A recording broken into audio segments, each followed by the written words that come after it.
بسم اللہ الرحمن الرحیم۔ اکثر ایک الفاظ بولا جاتا ہے کہ اگر وہاں ٹک جاتے تو آج تم کسی مقام پہ ہوتے۔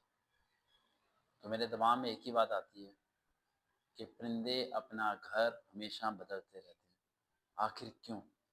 کبھی دیکھا ہے کوئی پرندہ ایک ہی درخت پہ پوری زندگی گزارتا ہو؟ نہیں، ہر چند ماہ کے بعد پرندے اپنا گھر بدل دیتے ہیں۔ کیا وہ انہیں کامیابی نہیں ملتی؟ کیا انہیں اونچا درخت نہیں مل پاتا؟ کیا انہیں ایک کسی منزل کی طرف رواں دواں نہیں ہوتے؟ اگر تمہیں کوئی شخص یہ کہتا ہے کہ تم ایک جگہ ٹکے رہتے تو آج مقام تک ہوتے، تو سمجھ جاؤ کہ تم غلامی کے سب سے اعلیٰ درجے پہ فائز ہو چکے ہو، کیونکہ اس نے تمہیں زنجیریں ڈالی اور تمہیں بتایا کہ اس زنجیر کو توڑنا نہیں ہے، بس تم نے ایسے رہنا ہے، تم خود بخود چلتے چلتے منزل تک پہنچ جاؤ گے۔ ارے منزل تو زنجیر کو توڑنے کے بعد ہوتی ہے، اور جب آپ ایک آزاد پرندے کی طرح ہوتے ہو میدان میں، اور آپ کے دماغ میں ایک ہی بات ہوتی ہے اگر یہ چیز مجھے نہیں بھی مل سکی، یہ چیز میں حاصل کر جاؤں گا، لیکن اب یہی سوچو کہ یہ چیز کھونی نہیں چاہیے تھی، تو پھر یہ چیز حاصل کر ہی نہیں پاتے۔ ایسے فیلئر پرسنس کے ارد گرد مت بیٹھا کرو، یہ آپ کے مائنڈ کو ساکن کر دیتے ہیں، سوچنے پہ مجبوری نہیں کرتے، یہ سٹاپ لگا دیتے ہیں کہ بھئی بس فیلئر ہو تم۔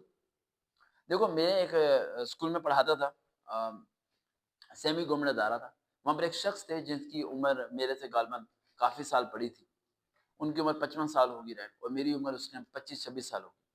تو میں گیا تھا 14 اسکیل، اور سوری 16 اسکیل میں گیا تھا۔ تو میں نے انہیں کہا کہ سر آپ کا کون سا اسکیل ہے؟ تو انہوں نے کہا میرا 17 اسکیل ہے۔ میں نے کہا ماشاءاللہ بہت پیارا، اچھے بات ہے، اس لیول تک آپ پہنچ گئے۔ کہتے ہیں یہ 20 سال ہو گئے یہاں پر جاب کرتے ہوئے۔ سننا، اس نے کہا 20 سال ہو گئے مجھے جاب کرنے میں، اور آج میں 17 اسکیل کا افسر ہوں۔ میں نے کہا سر کیا بات ہے آپ کی، اگلے 6 ماہ کے اندر میں 17 اسکیل کا ہو جاؤں گا اور آپ کو کراس کر جاؤں گا، میری عمر 26 سال ہے۔ تو مسکرائے اور کہنے لگے بچے والی باتیں مت کرو، 20 سال تمہیں محنت کرنی پڑے گی، پھر جا کے 17 اسکیل بنے گا، ابھی تو تم بھرتی ہوئے ہو۔ میں نے کہا سر 20 سال سے آپ نے اپنی تعلیم روک کے رکھی ہے، اس لیے آپ کو 17 اسکیل کرنے میں 20 سال لگے۔ میری تعلیم کنٹینیو ہوئی ہے، میرے اگلے 6 مہینے کے اندر ایم فل مکمل ہونے والا ہے، اور میں سیدھا 17 اسکیل پہ آ جاؤں گا۔ تو وہ میرا منہ دیکھ رہا تھا۔ میں نے کہا سر 20 سال آپ نے ضائع کر دیے تجربہ حاصل کرنے میں، میں نے 6 مہینے میں 20 سال کھا گیا۔ تو لائف از دس، میں یہ سوچتا ہوں، میرے دماغ میں کچھ اور ہی چلتا ہے، میرے دماغ میں یہ چلتا ہے کہ آپ کی جنگ آپ کی خود سے ہے، اور آپ کی فتح بھی آپ کی خود سے ہے۔ ابھی ہم نے تھوڑی دیر پہلے کچھ کھایا ہے، دوپہر 1 سے لے کے ابھی تک میں نے کچھ نہیں کھایا تھا، کیا مر گیا؟ زندہ ہوں، مرا نہیں ہوں۔ یہی اپنے بارے میں سوچا کرو کہ تمہیں لوگوں کی باتیں ہرا نہیں سکتی، لوگ تمہیں توڑ نہیں سکتے۔ اگر لوگ تمہیں تنگ کرتے ہیں، ڈسٹرب کرتے ہیں، مینٹلی ٹارچر کرتے ہیں، تو ذہن میں رکھو کہ ان سے اب جیتنا ہے، کیونکہ جیتنے کا قدم ہی لیڈرشپ کی پہلی کوالٹی ہوتی ہے۔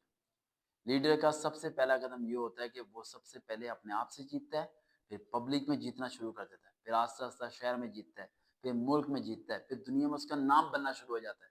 لیکن سب سے پہلی جنگ اس کی خود کے ساتھ ہوتی ہے، کہ جب وہ اپنے آپ کو گلٹی محسوس کرتا ہے کہ کاش میں اس نوکری کو نہ چھوڑتا تھا، اس مقام تک ہوتا۔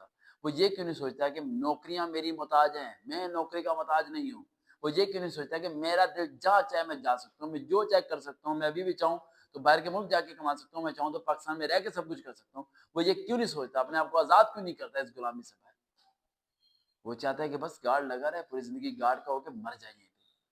ارے اس طرح نہیں سوچنا بھائی، آگے نکلنا ہے تو اپنی سڑک کو توڑنا پڑے گا، رستوں کو بدلنا پڑے گا، لوگوں کو چھوڑنا پڑے گا، اور اپنی راستے کو خود بنانا پڑے گا، پھر منزل ملے گی، ورنہ تو لوگ یہاں کچل کے چلے جائیں گے تمہیں۔ یقین سے بتاؤں، کچل کے چلے جائیں گے تمہیں۔